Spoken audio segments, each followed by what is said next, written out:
Okay, guys, so yesterday I hit level 80 in Guild Wars 2, so I think it's finally time for me to start learning how to actually play this game a little bit. So let's watch this guide that was sent to me in the Discord and let's talk about it. Learning how to play your class is going to make everything you do in Guild Wars 2 so much Totally. easier. But it's hard to know where to start. So today, Well, especially for the fact that I just got Reaper unlocked, and only in the most basic form for Necromancer, and it switched from what I was doing before to being a melee class immediately because I'm using a greatsword with it. So this is going to be a whole new way of playing this game that now, 40 hours into the game, I mean, more than that, how many hours am I in? Like 50 hours into the game now at this point, I'm going to have to get into. So I'm going to we'll walk you see. through exactly how I learn a new class and show you just how quickly you can become an absolute powerhouse in Guild Wars 2. Sick. I've put countless hours into Guild Wars 2. I've spent the last 2 years making guides on YouTube and squirreled away hours learning build after build after build. So after all this time, I can say without a shadow Dude, of a doubt, a bit of time. it looks like Diablo here. This looks like Diablo to me. Also, I will say all of the videos that I've seen that have any content from the newer expansions in Guild Wars 2, the lighting is so much more well done. It goes from looking like an old MMO to looking like Monster Hunter pretty quickly, and here it looks like Diablo 4 or something. Time learning your class as early as possible Dude, is this one is of the nuts. best I can't wait things to do you can do this. to get the most out of your Guild Wars 2 experience. Being better at playing and piloting your class is going to make everything you do in Guild Wars 2 easier. For sure. And I good can see news, that. everyone. This learning I process feel like I don't know what I'm doesn't doing at even all. have to take that long. Today, we'll be focusing on practicing your PvE builds. It's also my area of expertise, so cool beans. With a bit of preparation, a can-do attitude, and me to walk you through the process, you will be mastering Guild Wars 2 in no time. To start off on the right foot, let's get you sorted with a good build. Making builds in Guild Wars 2 can be rather complicated. There are countless trait and utility skill combinations, not to mention the seemingly infinite armor, Yeah. weapon, rune, and sigil setups you have access to. It is really, really overwhelming, but there are so many good builds on the internet that you can just pull from. I think one of the things that surprised me the most is just how much grinding there is post leveling or post max level in Guild Wars 2. In World of Warcraft, a lot of the grinding that you do is specifically for gear and for money so that you can buy your consumables so that you can do raids and get that gear.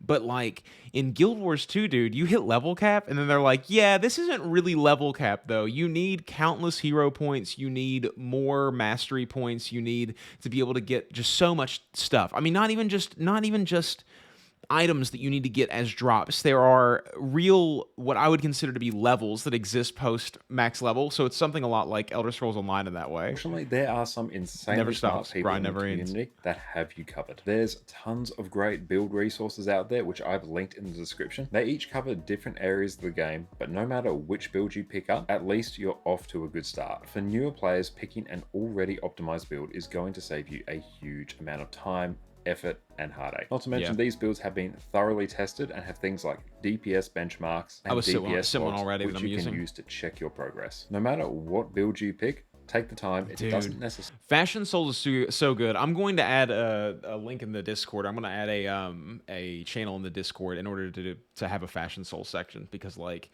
dude, so many people want to share their fashion and dude, they look so good in this game. have to be all at once to read your skill and trait tooltips. No.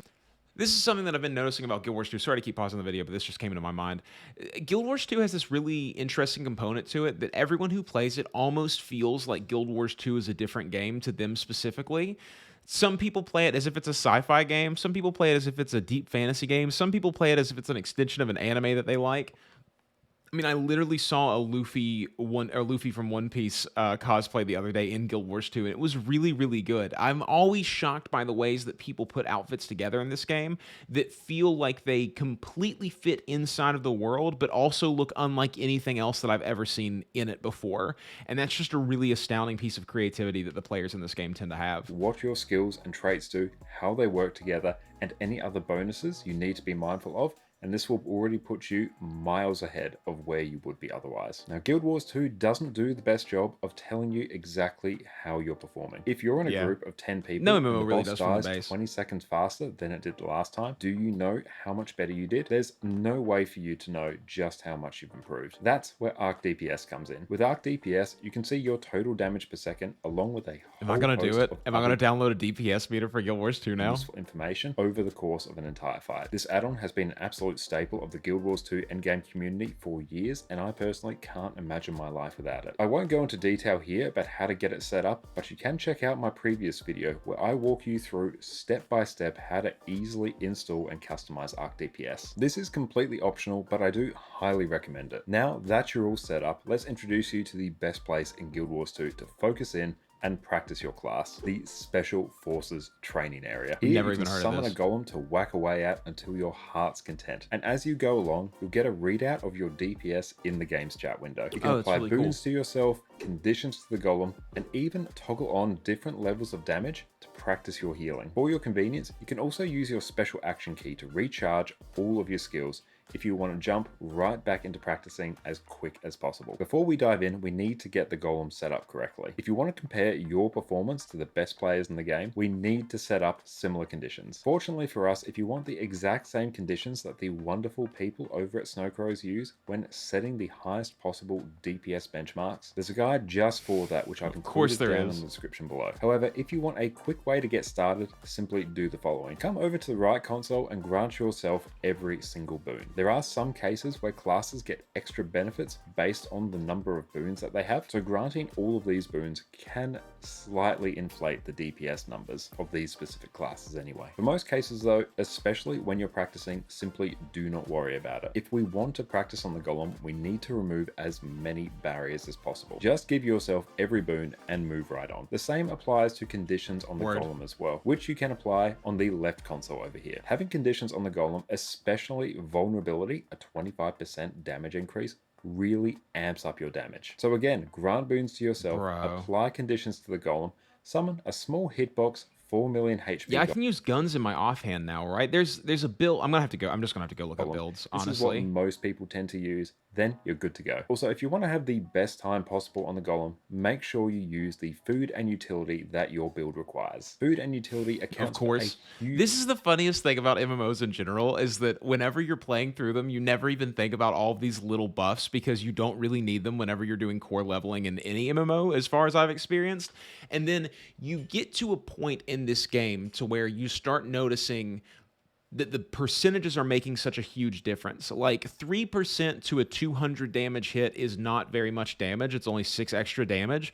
But 3% to a 2000 damage hit is now 120 extra damage. And that's such a different boost than what you're used to. And that's in the minute scale of what these items actually do. A lot of them give you significantly more power than that.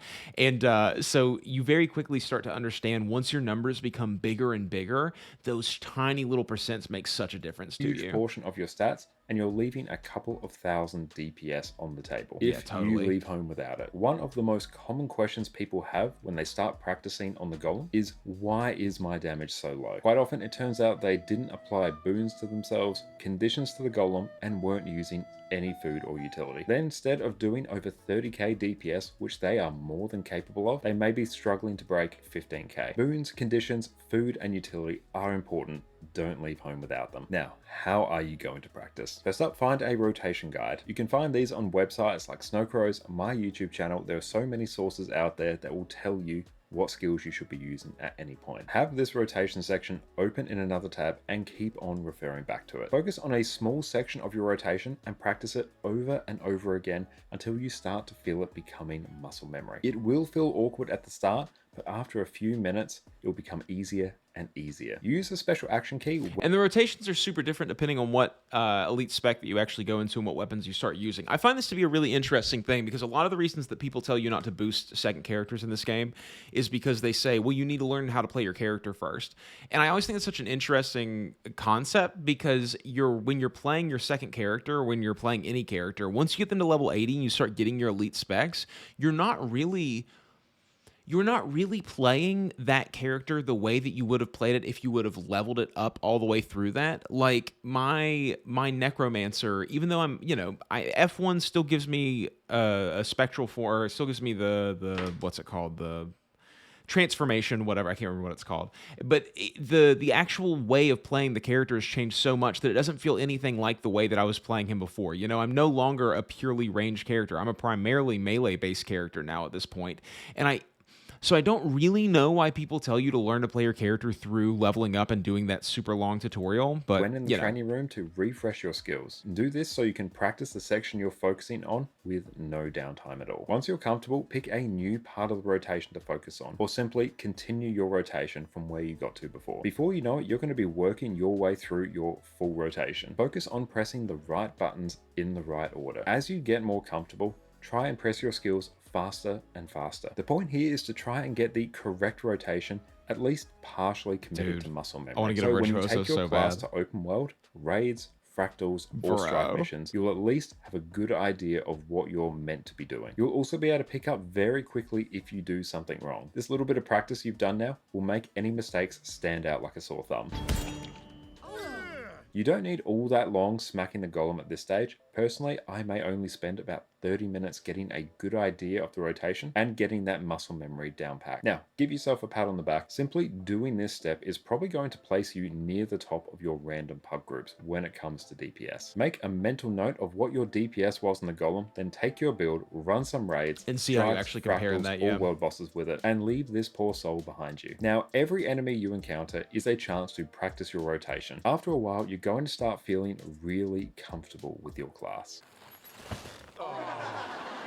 You know the order that you need to press your skills, you know the timings, how they feel to press, and you've even started making tweaks for certain enemies to make things flow that little bit better. Now, after a few days, weeks, or even months, come back to the Golem training room. Practice your rotation just like you did before, and watch as your DPS has magically increased. By getting a rough understanding of your rotation, blasting through some content, you're now well ahead of the curve. Double check the ideal order of your skills in whatever rotation guide you're looking at and see if any bad habits have crept in. You might have taken to pressing some utility skills at different points. This is such a truth that happens in these kinds of games, and I think that it has something to do with the fact that the keyboard is such a expansive controller that you end up using for a video game.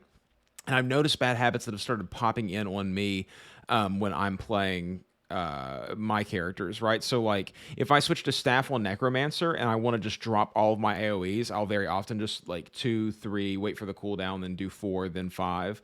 But I've picked up a bad habit of also hitting 6, which then sacrifices my healing minion in order to heal me.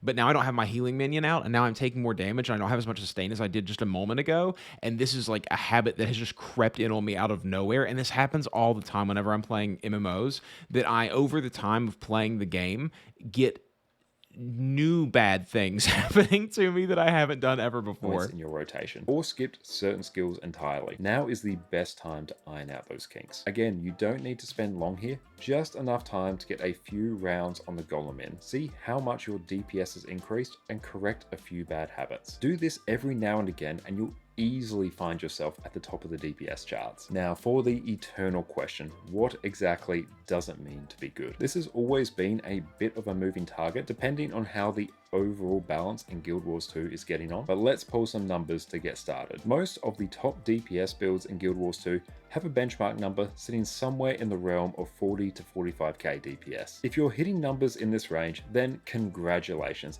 You are at the top of the pile in Guild Wars 2, and it's time to crack open your favorite beverage, put your feet up, and bask in your magnificence. Bro, everyone wants to be the chat of the group. Here on out, we're getting a nice big dose of my personal opinion, so buckle up. If you've got a DPS build and you're consistently pulling over 30k DPS on the Golem, then for the vast majority of endgame content in Guild Wars 2, you're totally fine. You'll easily be clearing content, and people won't be side-eyeing you in raids or strikes. On the whole, if you join as a DPS player in a raid, and that's your level of performance, people will be happy. If you're below that though, then spending a bit of time smacking the golem is going to do you wonders. If you're on an offensive support build though, basically a DPS build that provides boons, think a quickness herald or an alacrity scourge, then I think if you can hit somewhere over 20k DPS, I love hearing all these terms that I just think to myself, I don't know what that is. I don't know what an alacrity scourge actually does. while keeping up your key boons, then people will be happy with you. You're not going to be overly judged in terms of your DPS on these types of builds, but people really want to see. Is there a culture of that in Guild Wars 2? Is there a culture of people sending you messages because you were the problem in the raid? I mean, are people really keeping that much track of it? I've heard both sides of the story, that there are sweats, but most of them are in PvP and they never ever come over to PvM. And then I've heard that there are, that there are definitely sweats in PvE as well, but you're not going to run into them, blah, blah, blah, all these things. Are you really in just a pug group going to find people who are really that upset about the fact that you're not doing your fair share of the DPS? I'm always interested in High that. boon uptime. This game feels, the more I play Guild Wars 2, the more I see the evidence of sweat around me. There are lots and lots of people who do really, really well at this game, but sort of never talk to me about how serious they actually are about it. And then they show up and start playing with you, and they obviously have spent a lot of time getting good and learning their rotations and making sure that their gear is set up exactly how they want it, and they've spent all this time doing all these different things. So I think that it has to exist in some kind of form. I just think that it's not pushed to the front of the pile the way that it is in other MMOs. Like in World of Warcraft, I think that it's a really well-known fact that you have to get good at that game, and that people are very cagey about bringing anybody else in who they don't know can do as well as they can inside of the raids. So I think maybe it's a cultural difference, perhaps. I've heard from the grapevine that this is sort of a place for people who no longer want to do the rigmarole of other MMOs to come and spend their time and get rewards for it and have their time respected very much by an MMO, and they don't want to be on the treadmill, and they don't want to be every single time a new patch comes out trying to get new gear and all those things. They just want to log in and play the game. And whether logging in and play the game means getting collections, whether that means unlocking legendaries, whether that means finishing out the map completion, map exploration, it's really just about them being able to play the game without having a barrier to entry for it. And I don't know. I really, like I said, I'd love to hear from you guys about whether or not you think that the culture of getting good at this game is something that most people go through. For me, it's a given. I absolutely have to. I have to hit fat numbers or else I'm not going to feel satisfied. Quickness and alacrity in particular. Endgame groups in Guild Wars 2 are fully built around having as close to 100% uptime of might, quickness, fury, and alacrity as possible. So if you can keep these boons up, or at least the boons that your build provides in particular, while doing over 20k DPS in a golem, you're golden. For healers, it's a bit different though. Benchmark I like to personally use is if you can out-heal the extreme damaging AoE on the golem while keeping all your boons up, that is a great starting point. A lot of being a healer in Guild Wars 2 is reacting to specific fight mechanics and being able to adapt your build to suit different encounters. But this is a great start though. Another way I like to think about DPS numbers is in terms of percentages of the benchmark numbers. If you have a build set up correctly and you hit your damaging skills off cooldown reasonably quickly, that should get you about 70% of the benchmark. Pressing your skills in the correct order at a reasonable pace, i.e. doing the correct rotation, should get you to 80%. Performing the rotation correctly while pressing your buttons as quick as possible with minimal downtime will get you to around 90% of the benchmark.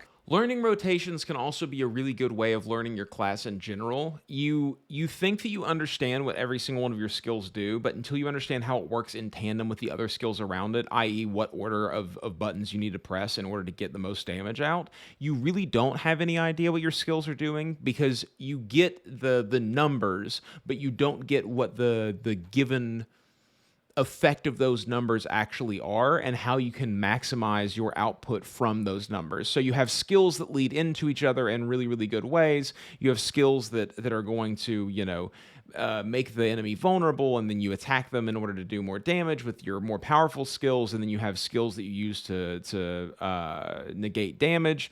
Then you have lots of skills for mobility. There's just all these different things going on inside of every single class in an MMO that you really have to put together in your brain for why it all works together. And I feel that the fastest way to get to that point is to go through and speed run learning rotation. Personally, for me, I consider this to be the point where I know a rotation. 95% of the benchmark means you've now basically mastered the rotation, and then there are only a very few specific trips for the golem in particular or bits of RNG you need to push your number that little bit higher. Yeah. 100%, again, you are the benchmark. These are just some rules of thumb I use to gauge my progression as I practice on the Golem, either for our build guides or any other build that I feel like playing. Practicing, like I've worked through earlier with you, means that I'll hit 80% of the benchmark, usually within a few spawns of the Golem. It might be an hour or two of practice before I hit 90%, and then honestly, a lot more hours. A bit less if I'm practicing a build I'm already familiar with to hit 95% or above. However, like I mentioned before, if you can hit 80% of a benchmark, then that will get you above 30k DPS, and most groups you join will be totally happy with you, and you should be as well. And that, my friends, is exactly how you can practice your build in Guild Wars 2. And I guarantee if you follow this process, make sure to enjoy yourself along the way. Then you will be blasting your way to the top of the DPS charts and blitzing through all of the wonderful content Guild Wars 2 has to offer in no time. Let me know in the comments. This is what I'm most excited about, and this is why I'm going to really start trying to get much better at doing damage in this game and actually being able to play the game. It's because I've heard from countless people that as I go into the expansions, I'm about to finish up the core story, then I'm going to do Living World, and then I'm going to move into Heart of Thorns. And I've heard that the difficulty ticks up in a really big way, and I want to be able to do a lot of it, on my own if I need to. And so I think that it's really important for me to, at this point, start trying to practice these sort of things in and learn what my build is actually going to be now that I've settled into what I'm going to play for the next probably couple hundred hours, which is going to be a Reaper Spec Necromancer. So as I'm here now, it seems like this is just the perfect time. Also, what a great pause I got on this guy. It's going to be the perfect time for me to start doing it. If you have any more questions about how to practice your class, or what is your favorite way to practice your class in Guild Wars 2. Once again, if you want another leg up in terms of practicing and getting better at Guild Wars 2, check out my guide on how to install and customize Arc DPS. One of the best add-ons out there. Word. Well, this is a really good video from Connor. Make sure you guys give his video a like and subscribe to his channel if you haven't already. And yeah, guys, I'm really excited to be level 80 in this game now. I'm really excited to be getting into the actual game, as people tell me. Even though I've had a great time up to this point, I can't wait to see what this really has to offer. I've seen just a little bit of the next expansion areas, and they get so massive and immersive in a way that the rest of the areas have not done so far, and I just can't wait to get through it. It's going to be a ton of fun. So thank you guys for watching. I hope you guys stay safe out there, and I'll see you guys on the next one. Bye!